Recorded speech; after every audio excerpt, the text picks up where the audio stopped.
Hi, it's Lindsay. I'm so excited to tell you the real 7 secrets for high-end lead generation. We are going to cover things today that you will not learn anywhere else. To give you a little bit of context, here are some of the results we've gotten. So, previously, we've done things like sold 350K in 30 days. You'll see that ad, which was sort of the first ad that I was known for on Facebook. It is amazing how things have changed since then. It's mind blowing to me. So I'll certainly show you the things that would not work now. Um, no longer are you able to put things like you've sold 350K in 30 days with Facebook ads on Facebook ads. However, what I would say is this, that it actually has required my marketing to get better, faster, smarter, and creates more of me serving at a higher level. So it has actually caused me to sell more high end. So the things I'm going to be going over today include pieces that I've never revealed before. And these truly are the 7 secrets that make it different what I do than what other people would teach you. Recently, we did some free high-end lead generation that got a $12 earning per click. Traditionally, a $1 earning per click is what people look at in JV land, etc. $2 to $3 is really good. So when you see that we're doing quite a bit more than that, the pieces that I will show you are absolutely the pieces that you'll need to have lined up to do free high-end lead generation as well.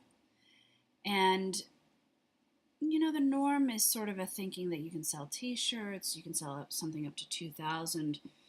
I've hired multiple people to do my ads for me because I really would like to hang out with my kids more, right? And what we've consistently found, and the words of like I haven't hired people that I didn't think were good.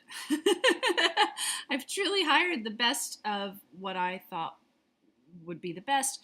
And what they've not been able to capture are the exact things that we'll show you here. And it's why we're able to convert in the higher end. And yeah, will it have things to do with, upscale, blah, blah, blah. Some of it. But at the other end, what it's going to really cover is authenticity. Because when we're doing lead generation through social media, which is the easiest place to do it through, because it's where everyone is, right? It also creates a really easy way to follow up with people because you can connect with people through social media. And the targeting that is done through Facebook ads, etc. Then you start to see that in selling in that field, authenticity really works, right?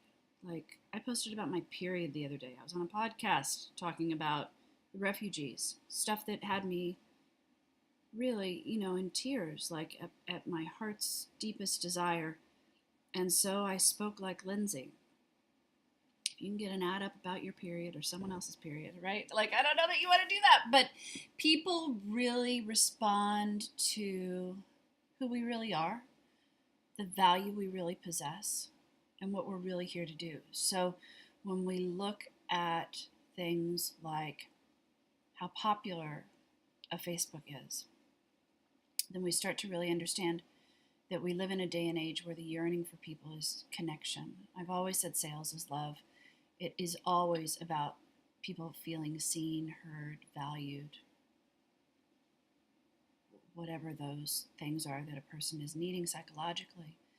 And so there is a way to do that within a process of sales, which is really about serving them, that I think other people don't know to do. And so I'm super psyched to share these things today. The feedback I've gotten from people, when they've tried at a big cost and a big time investment and a big, amount of care on their end without an ability to really yield big results. And I say that delicately. It's through no fault of their own. It's just that there are some things that they're not able to capture and do that I intuitively do. So I'm really excited for the first time to share those at a really concrete level. These are things that you'll want to use throughout your marketing. It's not just specifically like Facebook ads training. These are all things that really matter. I think that these are the easiest ways to get more high-end leads for you. And then, other results. We've gotten things for clients like over 200 applications for a 150K program in less than a week. So I was talking to her recently and she said, okay, but this year we don't want to have it happen like last year. We don't want that many leads, right? Because we were overwhelmed. We had to hire a salesperson and still couldn't get back to everyone. So I think that part of the error of the thinking in the market is that you can't sell high end. And, we've sold out of a 6-figure program with like really cheap leads. So I was contemplating when I was putting the content together today, do I think that there's a top to the highest level that you could sell through social media? And I don't want to put my name on that, right? Like if you put $1 million offer up, I don't know if it would sell or not. But I would say this, that in truth, if you're really connected with it, if it's really congruent to what you're doing, I don't know that there's a top. And I think that we want to think that way. I think you'll be really fascinated to see what the most effective ads that we do are. Number 3 is going to cover something that's so incredibly important that's not anything you would ever imagine. So let's get started. What do you think? I'm just going to grab my phone so I can tell. Oh, good. It does tell me how much time I've used using a new recording thing. Okay, so definitively you can hire people to do this for you, but you must understand the strategy first. So it is crucial that you understand all of these pieces because whoever you hire to implement it is going to ask you for a photo. And you need to know what works in terms of photos. They're going to ask you for language. They're going to ask you for, a number of different things. And so we're going to go over all of those. So understanding that, right? Like I wouldn't hand over, I don't know what a good analogy is, but like if you're going to outsource anything, right, you need to know underlying it what the strategy is and where you want to go and that sort of thing. So it's the same sort of thing here. So to note, in the past year, my sales has been 5 figures from these strategies. So they really work. They really work. I'm a member of a Facebook group where there's a lot of philosophy about doing it a certain kind of way, right? And then I'm like, yeah, I just sell people into a mastermind, right? And so there are multiple other ways that you could do something. But this is tried and true. This is what my business is built on. This is what clients do. This absolutely, positively, beyond a shadow of a doubt, works. And I find that it's the easiest, fastest way to do it also. I was talking to someone earlier today and I was saying, when I built what I'm currently doing, I had a 2-year-old and a brand new baby. And so, I was up in the middle of the night learning Facebook ads while I was breastfeeding, right? And I'm fascinated by results. I freaking love results. That's why my mastermind has a guarantee on it, right? Like, I love results. That's what I adore. So, I'm fascinated by the kinds of results you can get from this sort of thing. I actually should dare myself to see what the biggest results are that I could get. Why doesn't somebody dare me? Like, what's the biggest thing you could... I don't know that I want to do that, though. So, let me not go down that route and let me share some secrets with you. Okay. So, number 1 is photo. When we are on Facebook, and you can just... I'd encourage you to close Facebook for this because you're really going to want to absorb what's cooking here. And if you miss one sentence that changes everything, then that's truly a loss. I think in business, being in expectancy, expecting things to go right, I actually feel like, you guys may think I'm crazy, but I feel like before I get on a sales call, if I believe in my mind that it is possible that I will sell them, I feel like I can actually bend reality. Isn't that crazy? I feel like if I have the proper mindset on, very often it's reflected in the results that I get. So it's not always the case. But I think you should have the mindset of this time together today is going to change everything. Because there are like 8 or 9 things I'm certain that I will say that will be things that you didn't know. So, photo. When we're scrolling through Facebook, the thing we do is we scroll fast and we stop at a photo and then we go back and we look at the words. You do not sit there, I do not sit there and read all of the words and then get down to the photo and go, oh, what a nice illustration of it. So this is the ad that sort of started it all for me. You definitely would not get away with this with Facebook. By the way, I don't work for Facebook. I don't speak for Facebook. I have no Facebook affiliation, all of that stuff, right? But you would no longer be able to say Facebook ads and high-end offers made you $350K in 30 days. You also would not want the copy underneath that says click here for the free video, because that is highly uncompelling at this point. But, you know, when it first started, it was like super cool. So the photo must be a pattern interrupt. You definitively don't want to use clip art, because people are looking at pictures of their high school reunion. They're looking at pictures of their friend who got drunk and fell down and hoping that the friend is okay or looks a mess, right? We're looking at pictures of, like, we look at crazy stuff on Facebook, yes? So if it's clip art, people go, ah, sales, I'm not paying attention. We have learned to numb ourselves. It's like when the yucky guy in the bar comes up to us and is trying to, like, you know, do whatever. We're like, it's the yucky guy. We just tune him out. It's like commercials on TV. It's why the volume on commercials on TV, does anybody watch TV anymore, are at a much louder volume level than the rest of TV. It's because we numb them out. So your photo must have an emotional response from the viewer and a physical response from the viewer. Now, this is not the best illustration of both of those, but intentionally I'm wanting to show you the trajectory that we've traveled with these so that you understand a few things. The first thing that I want you to understand is this. It is about imperfect action. The thing I would encourage you to do today after you get off of this training is implement one thing. Anything, right? And the other thing that I'll tell you, this is probably really helpful, is that this sort of was a lark. Like, I had no idea what to put in the ad, and I thought, I don't know, I'll just do this, right? And then look. People still remember me from this ad. It was really, truly accidental. There wasn't a lot of thinking. And I'm going to show you soon the ad that I've done that's gotten, you know, people watching an 18-minute video of me and then signing up for my year-long mastermind cold, right? They've never seen me before. The copy on that, which is one of the 7 secrets, was also just like out of, okay, I'm just writing something and trying anything. So it's always about imperfect action. It's also always about testing. Like, this is a horrible example. I can't believe this is what's coming to mind. You'll forgive me. But if we decided to try to have a baby once and it didn't work once and we gave up, that would be insane. So I think that sometimes we suffer from magical thinking and we think, okay, I'm going to try one lead generation method. And when it doesn't work, then it didn't work. It's just a reflection of your belief in things not working. If we look at the people in the world who have truly, truly been a success, if you look at your life, and if you think about on your deathbed how you want to leave things, are you ever going to be a person who wants to look back and go, I tried it once, it didn't work, I gave up? No flipping way. And the great underpinning of everything we're doing here is this. I know you're brilliant at what you do. And I know that all of us are secretly a little bit afraid of asking for money. And I know that most of us are a hair bit afraid of the intimacy that's required in saying, I'm good at something, I want to help you,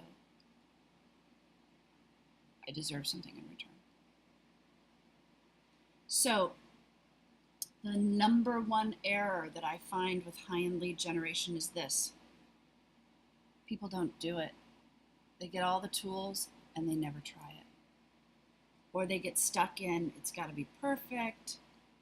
Or the number 2 error is they do try it, it doesn't work once and they give up.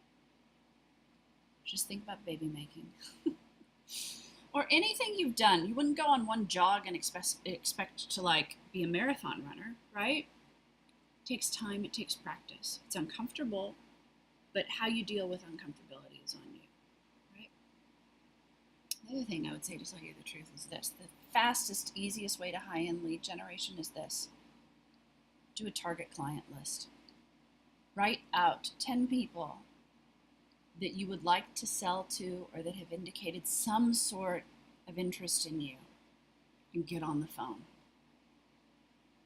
Most of us, me included, can spend 98 years of my brain, 52 days contemplating technology.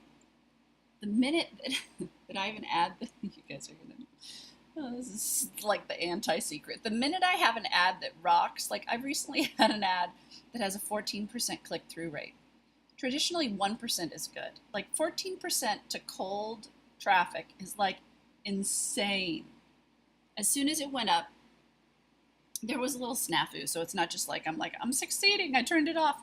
But I succeeded, snafu, I turned it off, right? I could certainly turn that back on. I probably should right after this. So that'll be my action. But if you have not started to implement any of these pieces, if it's going to take you a little time, if you're like, I don't know what photo to use, that's not something you're probably going to fix in the next 5 minutes after our training today. So start a target client list, right? And again, when we start to talk about offer, we'll talk about the part where perhaps they are people who haven't bought from you before, but perhaps you haven't offered them what they've needed before. Like, may we not be small? May you actually offer the thing that is most transformative that you were born to do. So, in your photo, if you use words on your photo, which is not necessary anymore, people used to do it a lot, but now you can do the headline where it says click here for the free video, it needs to deliver a promise. So the promise of getting a free video is not all that compelling. The promise in the words on the photo is pretty darn compelling, yeah? We want to think in terms of results. This is where people screw stuff up all the time. They think we just unfortunately are our own business owners. And so we have our own stuff. If we were the CEO of another company and the marketing person came in and said, I can't post this because the person's hair looks bad, and you'd be like, oh my Lord, I don't care, get another picture, right? So you have to think about what the other person is wanting, and those words must convey that, and we'll cover copy next. The next piece is an assignment I would give you if you've not done it, and if you haven't done it in the past 3 months, you should do it again, and I should probably even do it again, so feel free to give me feedback on this. But you want to ask current or prior purchasers, what are the 3 words that would describe working with you? So not what are the 3 words that describe you. You don't ask your best friend. You don't ask a coach that's, like a fellow coach. You ask buyers who've spent money with you those 3 words. For instance, this photo, I knew one of the words was loving. I'm a trained actress from NYU, and I freeze up in front of the camera.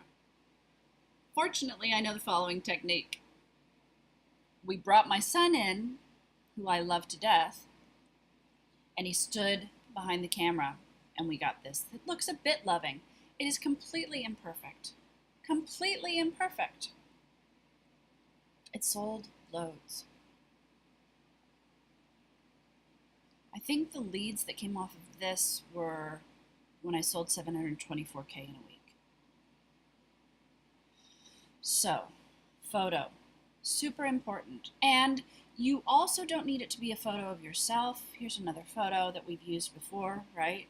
Is that one loving? It definitely is a pattern interrupt, and that also needs to be what's cooking, right? Like the photo needs to stop you in your tracks. So scroll Facebook a little and see what kind of photos you start stopping on. Feel free to collect them also. I take screenshots of a lot of them. Facebook will let you save links sometimes. So see what compels you. And then the other piece of this that's super important is this. It has to compel your target audience. So interestingly, we've been thinking about moving to Bali or Thailand. And I had recently asked in the mastermind for people to choose a photo out of 3 photos, which one represented their dream the most. One was a pile of cash. I knew that would not be it. It's a little tip for you if you ever do surveys or whatever. Give somebody a really bad choice, because then they're like, no way, and then they want to tell you what they want. Another one was a picture of a microphone with a huge audience. I think my people have big messages, right? And they want to be heard by a lot of people. And then I also put a picture of something with Oprah, right? Like, didn't everybody want to be on the Oprah show? People came back and they were like, I don't want any of these. I want to like move to Bali. I want travel. I want freedom. So if that's the thing that my tribe wants the most, putting photos of that would be pretty smart, right?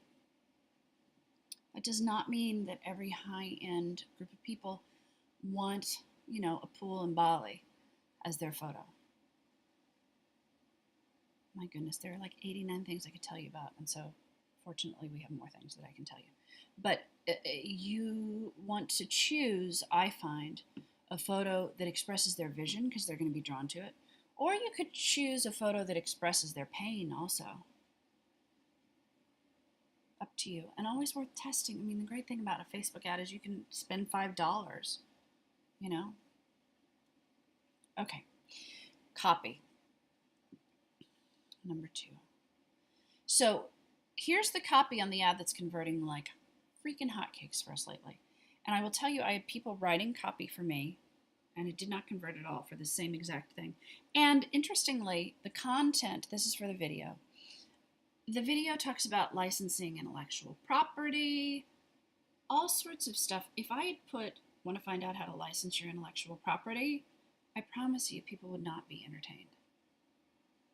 The fascinating thing, by the way, and if you want some stuff about video ads, I'm happy to tell you.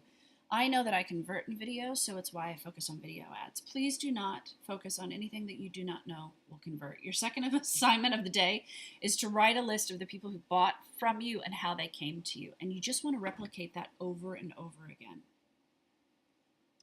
Our joy, our plan, our commitment is to get you doing what you came here for.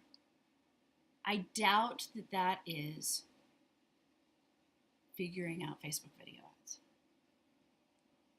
That's why you're here. I will say that if Facebook video ads become something that you do, I had thought, like we'd advertised to laptop forever. I thought, who in the heck on their phone is going to watch an 18-minute video? Can I tell you? Multitudes of people. Mind-boggling. And comparatively speaking to doing something that's an extensive process like opting into a webinar, then only 30% of the people showing up for the webinar. And then the conversion only being 4%. And paying, $10 to get a lead to even come to a Facebook webinar, which I have very good friends in very similar niches that are happy to pay $12 a lead. I get 100% video watches for like $3. Sometimes it's 6. When I first started, it was 6. And, I've had it off for a bit because we've been doing some free high-end lead gen. So it might be 7 tomorrow. Who knows? But if you do video ads, a little tip is do them on mobile. Do them on laptop as well for other reasons. But mobile's a good choice. So mine, I typed in all caps. I never do that. I know it's not the appropriate etiquette, and that's what I did. And so all of a sudden I'm thinking, oh my gosh, are you all getting enough volume? I hope so. So you need it to be a pattern interrupt, not only in terms of the photo, but in terms of the language. The language must be social. So again, if mine had said like intellectual property, people's eyes would have glazed over. The heart works for me because loving is one of my adjectives. And then the next thing that you need to know is this: bazillions of dollars, and that's scientific, by the way, have been spent on ads. And the deal is, if you put the link, if you're doing this format of ad, at the end of the first paragraph, and I use paragraph lightly, that's very brief, tight copy.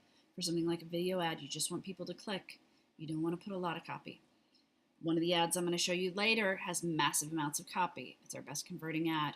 So there are different ads you do for different things, right? But if you're putting a link in your ad, putting it up like that is going to convert like crazy, especially if you have a photo below, quite frankly. The line break after, the space after, and I think because it's blue, right? It's a different color. It gets a lot of play, but a super important thing to do if you're putting a link in your ad. Number 3. So this is what I was mentioning before. One of the underpinnings of high-end lead generation is this. It's like if you have a fancy house, my goodness, I used to live in a beach house that was built on sand. So underneath there are like all these wood pilings. And the community actually in the Hurricane Sandy was demolished to a large degree. Horrific, right? Like horrific. So it was always fascinating to me because you could drop a cup of water, like if you spilt something in that house, and it would roll all the way down to like some weird side of the house because the entire house was cattywanked, right? It's built on sand. Sort of the same with high-end lead generation, though that's a horrible story, so sorry. It's just been in my mind lately, interestingly. So if you don't have an offer that is what people want from you, I don't care what kind of lead gen you do, you are not going to sell. And people are not going to be responsive because why are they going to raise their hand for something they don't want? So it is absolutely crucial that you've nailed this. Knowing your target market and what they need is an intimate process that requires you on the phone. That's why a target client list is flippin' genius. That's why doing an informational interview is super smart. You must figure out the words that they use, right? So even if we look at copy, I recently was working on some stuff and I put money and then I thought, nope, the word is wealth. And it's not because I think that in my head either. It's because I tested it. And I could look at the people who'd purchased and go, they choose wealth. So you don't want to trust your intuitive self. The problem is we become, is myopic the word? We, in our own businesses, it's like we look at our own limited opinion of things. And the fascinating thing is this, it's like, so my husband and I are so dramatically different, so different. And I used to be a love coach long ago for a brief portion of time. And I was always fascinated by the two kinds of the people that would end up in a relationship together because they were never similar people and it was mind boggling to me. And I just sort of didn't get it for a while. That's like you and your clients. What you have, they don't. They want and they need. And conversely, they actually have what you need as well. You need to be able to give your gift. They certainly have the information on how they want to hear that from you. So all of that has to be nailed. Interestingly, the ads that have worked best for us are direct offers, where I say, here's my mastermind for sale. You've probably seen that picture if you've seen my ads. It's a photo that we've used from a mastermind where we were all together, and a photo that we've used in ads that have sold the mastermind. So there's another good. Do you see the difference in that kind of photo? Yeah. Another piece with photo I would say is this, you want it to stand out. So that's very different than other people when they're talking about their masterminds, right? It's very different than the culture of coaching. And so that's why it works too. Other ads that have sold really well, my client's 150K offer, it was never an issue about price when we got on the phone with people, by the way. It was a highly, highly respondent ad with loads of play. It didn't say specifically the price in it, but again, when people were told the price, they did not freak out. And it was a clear offer of something that was expensive. And when I sold out of my 6-figure offer, that ad worked really well also.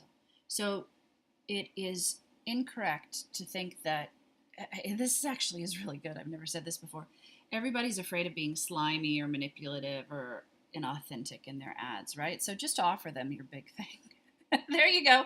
You can bypass the concern about any of that, right? Is it in integrity to be like, I'm going to sell you something big? I'm going to change your freaking life? I don't think so. It's absolutely what you're intended to be doing. So it works beautifully. And if you have my curriculum, week 3 is worth reviewing because the offer piece is crucial. The other thing to know about offers is this. If they get on the phone and they feel like you're going to offer them something different than what you offer, then no matter how good you are at selling, it's not going to sell either. So, some people talk about funnels that are long and extensive. This kind of ad is like, here, do you want to buy this? I'll talk to you on the phone and we'll figure out if you're a match or not. Today you're in or you're, not in. Totally cool either way. Um, if you're clear and if the offer meshes with the ad, then selling it becomes much easier. But if it's off, it won't sell. And if what you're offering is not what people want, or you can't language it in the language they recognize, like I use the weight loss example a lot, but people like the breaking straw, I think you want to think of. So when someone can't fit in their outfit for their 25th class reunion, that's the breaking straw. So they don't actually probably want to like get healthier, right? You wouldn't sell a diet to someone like that based on health. They don't give a crap. They're like, I'll starve myself. It's 7 days away, right? So again, you wouldn't say starve yourself, but you start with the can't fit in your outfit for your class reunion, right? So you have to know what that breaking straw is for people to get them into. Okay, is this helpful? I hope this is helpful. Number 4, your biz page stuff. How do you like that for professional? So it is super important that your ad not look like an ad. People, I like to say sales stop signs. It's our sense of the used car salesperson. It's the guy at the bar. It's like we don't want to be slimed.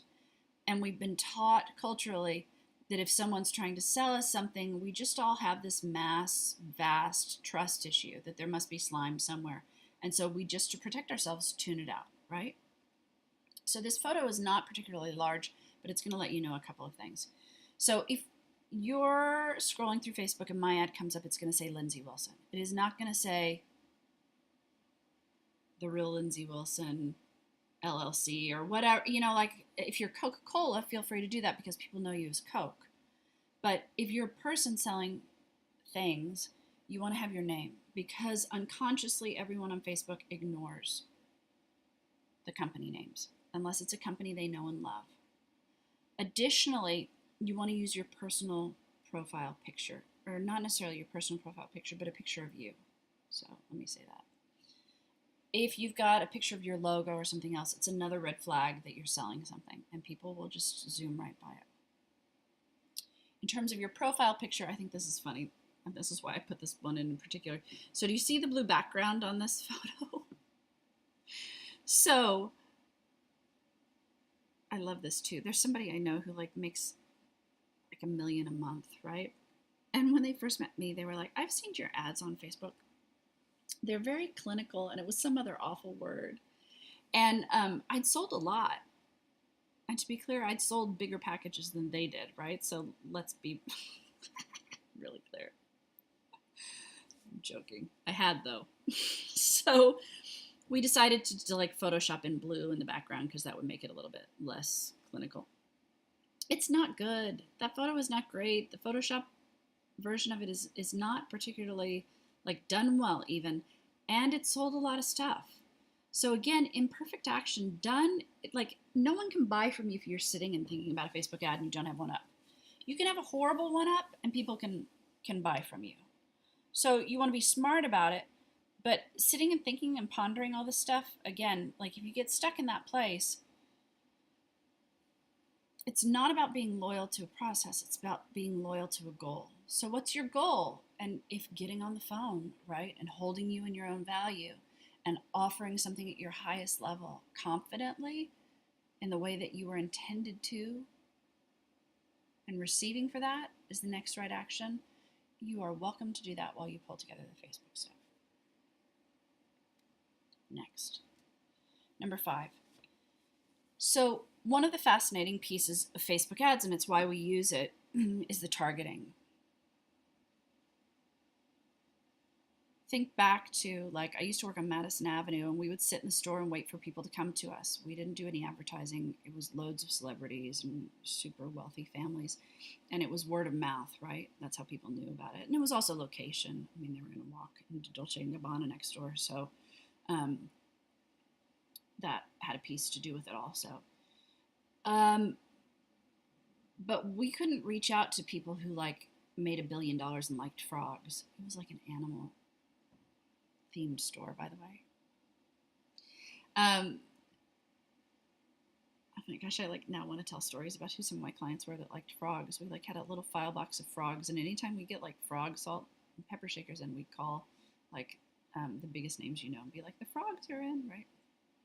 So, what does that have to do with anything? A little index box of cards. Like you can target, and I tell this story a lot, but I love this one. So if someone hands their minister a check and it never gets put into a computer, that transaction, right? It doesn't get put on Facebook. The church isn't like, yay, John gave us money. You can target that kind of behavior with a Facebook ad. You can target single people. You can target traveling people. You can target people who spend money on their credit card. You can target people, if you're in the States, with like liquid assets over 3 million. I had a client who was like, I don't think high-end people are on Facebook. The very first person that she got had $1 million budget. The very first conversation she had. I've seen people making 70 to 80 million dollars a year apply. There are plenty of people on Facebook who buy high end. So looking at the targeting, some of the things you want to think about, because it's not intuitive. I mean, here's the deal. Like if Coca-Cola had interns that bought likers and fans, I guess you would say, from eBay, then targeting Coca-Cola, if you're Pepsi, and thinking that that would be appropriate wouldn't be good. No, all of that's completely made up. I don't think that Coke has probably ever done that. However, whoever collectively ends up on that page is not necessarily representative of the assumptions you might make. So some of the things you want to think about in targeting are, you want to target things they're purchasing rather than spending money with you. So that could be your competitors. That could also be that you realize all the people who buy from you drive Priuses, right? Or donate to dog shelters, or love to ski. I'm fascinated when I do something that we're going to show you in a little bit called graph search to find that loads of people like hiking that like me. You could not make me hike, like, period. I'm totally allergic to like the grass and stuff. Like, I'm just not a hiker. I'll swim all day. But my people like hiking. I would have never figured that out in a million years. It just would have never crossed my mind. So you're going to want to do a little research. I'm going to show you some of that. And I think one of the brilliant things about this is if you become open, if your mind will open up to the fact that there are loads of people who need you and want you, right? And they can be internationally, they can be local, they can be wherever. But they are sitting, okay, we're going to do this exercise that I love to do. I think everyone should wake up every morning and do it. So close your eyes for a moment. Stop writing your target client list. I know that you all are so in love with that. The key is when you get to 10 people and you feel like, I can't think of another person, push to 25. Because your real buyers and the real opening in your consciousness happens around person 12. And that's what we're looking for. There's a basis of all of this that's so energetic. There's something bigger than all of us going on. And when you get ready and able to help people at a higher level, those people show up. It's like when the salesperson is ready, the client appears, is absolutely true. I swear to goodness, half of what goes on here. I have had people that have put together ads that make no sense at all that they would sell a single thing, but those people were ready and they've sold like hotcakes. I have people who've put together immaculate ads that are psychologically blocked, scared, afraid, subconsciously pushing away, like serving their life's purpose and making money for it. Nothing. So a huge piece of this homework, by the way, is to be open and to push through resistance. So one way to do that is to, with your eyes closed, I want you to think about all the people in the world that need you. Gosh, it brings me almost to tears. If that's not a call to action, I don't know what is.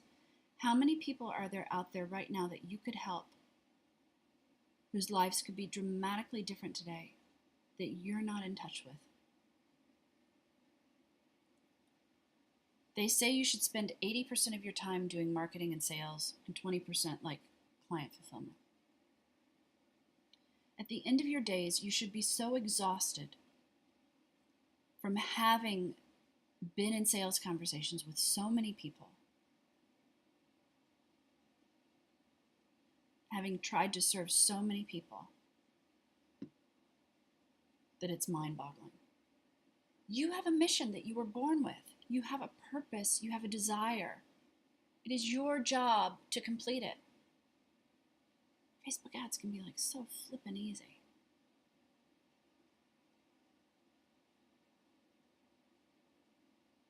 So flippin' easy. Feel free to ask me for New School Facebook ads if you don't have it.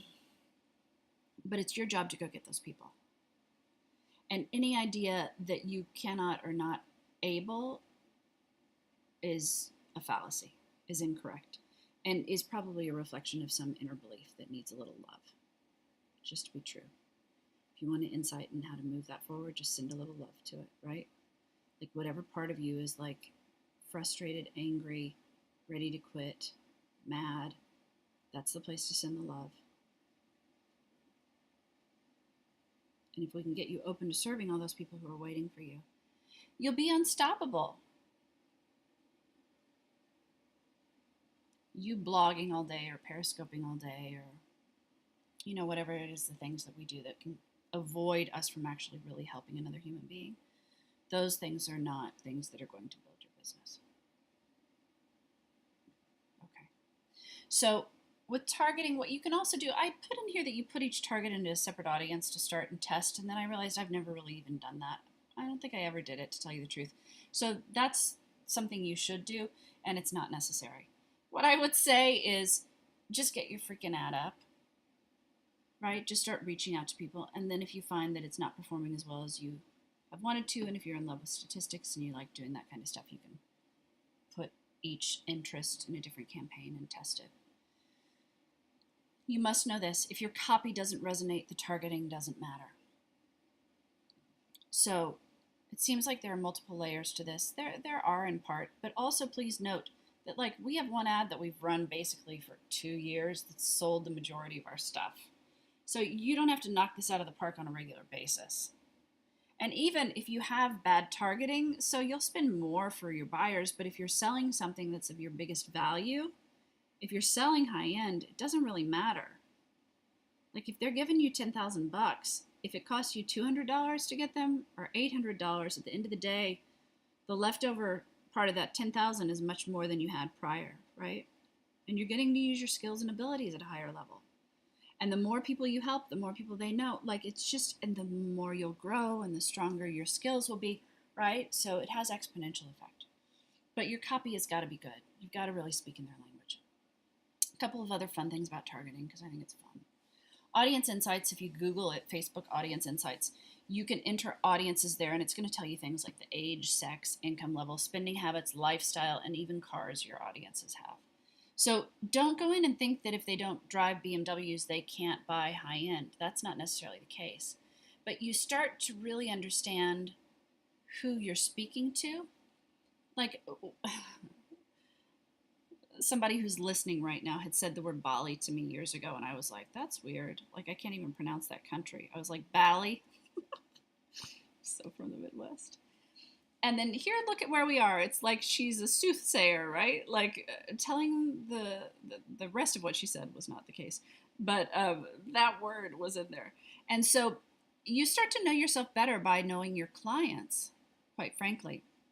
And I think most of us, the biggest mistake we make in terms of high end is this: we assume that they are people that are a certain way, and we put them in a box, and they aren't.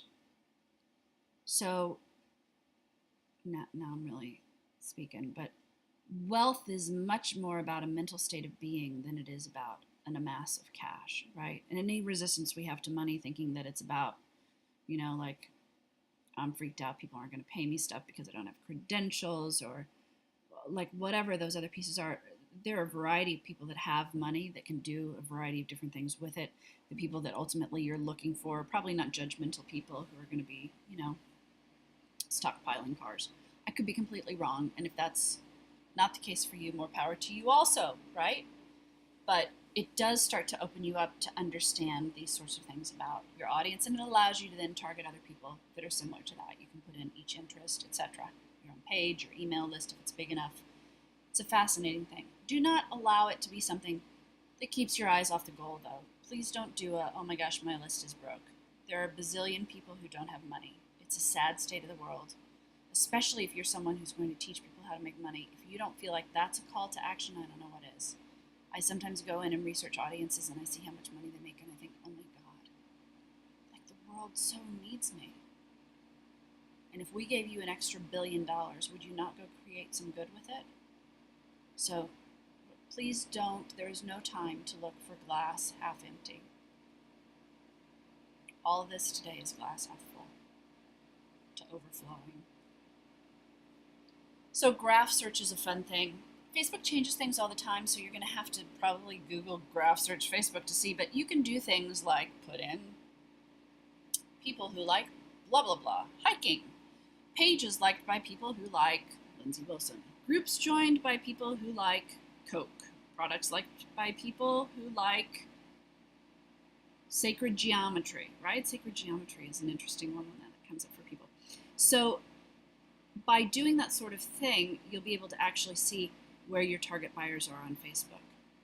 One company may have just run a huge ad budget or a contest, and so everyone's liked their page, but they don't actually purchase it. So again, don't use your own intuition. Use what Facebook is telling you about the people and where they are. Don't spend 8 years on it unless you're going to teach Facebook ads. But it is a fascinating thing. And I think one of the things that people do very often is they go, I tried Facebook ads.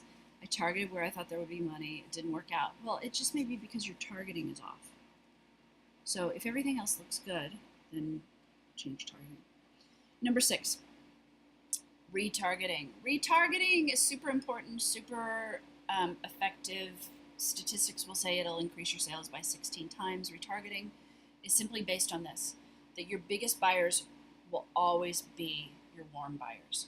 So it's like when you're looking at shoes on Zappos, and the next day those leopard print shoes are like when you're paying your bill on Con Ed. I don't think that really happens.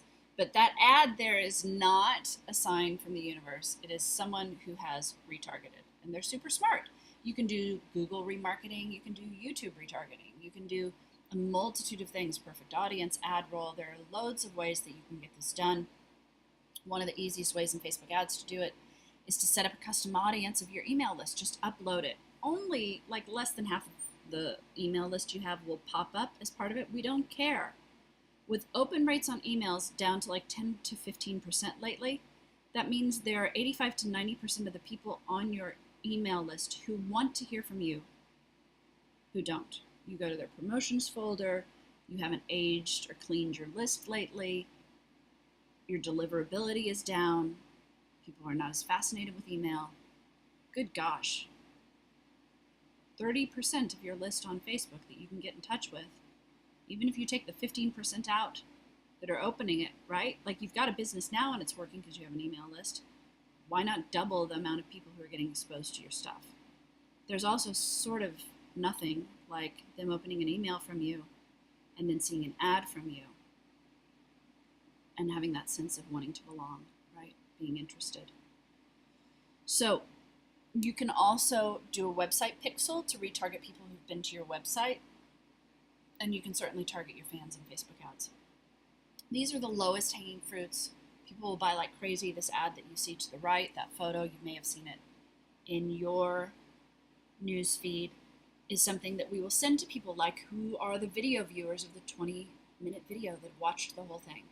There's no opt-in in that. When I say no opt-in in the ad, there really is no opt-in. Why would we do something like that? Why would we be paying people $3 to $6 or paying $3 to $6 every time for someone to watch that? How can we capture them? Facebook captures video viewers. And then I can send an ad like this to them.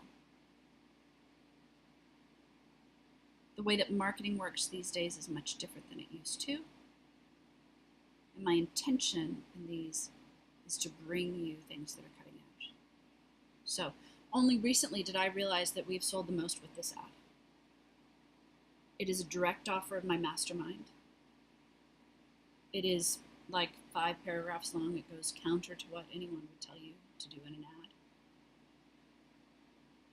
And if someone's been on my email list for a few years and then they see an offer for this, if they're not opening very many emails, right? And even if they're just in the mood to shop they're looking for a new coach. Oh, I'm familiar with Lindsay. Oh, this looks good. I'll apply, right? All of those things work in your favor. I think that we take advertising personally sometimes, and we need not to. We really need to think like our own marketing department. So if someone's interested in you, it's like if there are 5 guys you've gone on dates with, one of them never called again, one of them calls you all the time, you're probably not going to talk to them, right? But if there's a retargeting mechanism and you feel like one of the remaining 3 might be your husband, now all of a sudden you're like on a Bachelor episode, like dial them up. Statistically, your chance of hitting one of the husband guys is better than hitting one of the other 2. So wrong, like bad analogy. But do you get what I mean? Like if you can look at your marketing in that kind of manner, like, hey, like the truth of the matter is this: if I give you 1,000 people, someone will buy high end from you. I need to look at the statistics, but like certainly if 1,000 people have opted into your list, someone will buy from you. This is just one of my own little pet peeves. I had a client for a long time who at a certain point was like, my list is broke. And I started to feel like maybe she's right. Maybe her list is broke. Because it was just like,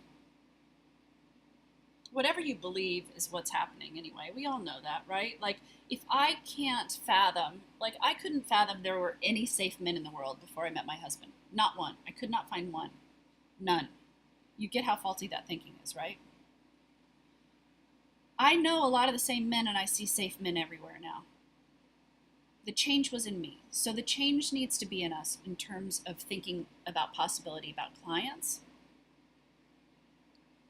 And the reason that I talk about this so much is that I really know that this is the place where most of us get stuck. It's the place that I get stuck, right? You'd be amazed at the people who get stuck at this place. So anyway, retargeting works like crazy. I thought my client perhaps was right, and then I started working with someone on the heels of that who made a lot of money, and some of the same people that were on the list that weren't buying were buying from the other person. And again, it goes back to offer. Like if you're only offering a $19 ebook, when's the last time you felt like a $19 ebook was going to save your life? No one is ever going to come knock on your door and be like, can I pay you more than what you've asked for? Can you offer me more service than what you've given? We're responsible for making the offers. It's a tricky, hard thing, but it's absolutely true. And that's why this works. So you also want to remember to send offers to your email list. Because many of us will think, oh my gosh, this involves a lot of Facebook ads, a lot of other stuff, and nope. The easiest way to sell anybody is just get on the phone with someone who you think needs you. Be of service. Help them. Follow my high-end sales script. You'll sell stuff. If you want to test how resistant you are to new leads coming in, I double dog dare you to create a list of 20 people on a target client list. Start calling them and let me know what happens. I don't think I have ever had anyone who A, has done that and not sold stuff. Such a simple task. B, who's had faith and done that and not sold stuff. It's the hardest task in the world even for me. So shall we all just make a commitment to do that? The other piece to know is this. All of the pieces I've told you today work exactly the same way, pretty much, for free lead generation for high-end leads. So we've been doing a lot of that lately. You're going to need a photo. You're going to want copy. So having all of those pieces can be utilized in other ways. There are even braver things that one must do in order to do the free stuff. So we are starting here. Once you have these pieces lined up, there's loads more to do. So number 7 actually was really interesting to me out of the 7 secrets, because it is not what I thought it would be at all. And when I was really digging into, so what is it that makes us able to sell? What is the thing that all these other people I've paid people to not touch my ad account eventually, because I've been in contract with them, which I've honored, right? I paid you. Please just don't do anything. Here's the piece that the other folks are missing. That there is so much more waiting for you.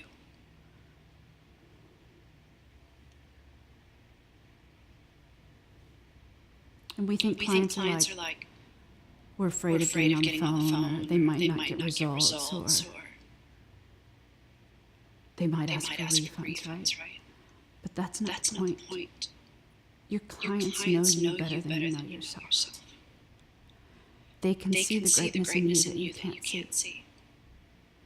And all you have to do is make yourself available. Because you have a good heart. And you are the real deal. And when you answer the call, you will be changed.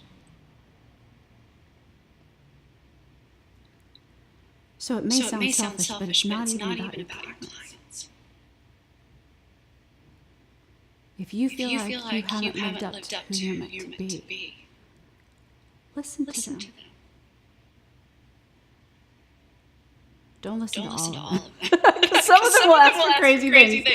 But the ones who are stretching you, and the ones who make you cry in your car on the way to the mastermind, right? And the ones who remind you of who you are, you need them. I need them. So go get them. It's passion. People have to feel you. In order for people to pay you at the highest level, you have to be serving at your highest level. Who I was when I showed up on my first date to meet my husband, having flown from New York, having met him online, having told him when we first started talking, I want to get married and I want to have 2 kids, right? Like all of me, all of that, imperfect as it was, I was ready. And I was real. The way I had been on 5 million other dates, where I tried to be what other people wanted me to be, or I was, just like all that junk, right? Like, look at that. It's not even a becoming shot of me there. I can tell you 98 things that I'm not so into about that. And you're not thinking about my hair. I hope. You probably do a little bit, like all of us do, right? Let's be honest. But you're feeling me. People must be able to feel you in your marketing. It's why our marketing works. So I think that it's really freeing to realize that you being you is what people must have in order for you to sell. It certainly is true in sales calls. People can feel authenticity, and distance, like within 2 seconds. Even if they're not aware of it, they feel it unconsciously.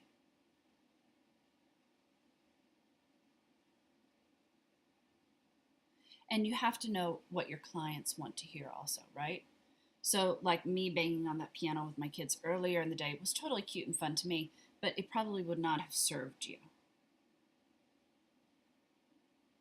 Now me banging on a piano in Bali with my 2 kids might serve us all. So who knows? But they've got to feel your guts. It's what you came here for. This is what you were created for. Don't hide. Be real. And then filter. Filter with being able to be in the shoes of people who hear you, right? Like the best advice in relationships always is going to be like, you've got to be able to hear the other person. You've got to be able to stand in their shoes. You've got to be able to see where they're coming from. You have to be able to be self-reflective. You have to be self-responsible. It's the same thing with your clients. It's one of the great, if not the greatest, like, gifts and responsibilities you're going to be given. People deeply need you, and it's your job to go get them. So these are those tools. I hope they were incredibly helpful. I've certainly given you the target client list at least 3 times now, for all of us to go and do. You could have sold something 2 hours from now, right? It's really quite simple. And if you're interested in learning more about free high-end lead generation, let me know that as well, and I can prepare trainings on that. Really interesting stuff that's happening, right? Really interesting stuff that's happening for us there. So that's it. I hope this was helpful. Love you guys. Go be imperfect. Be loyal to your goal. Take action and help some people.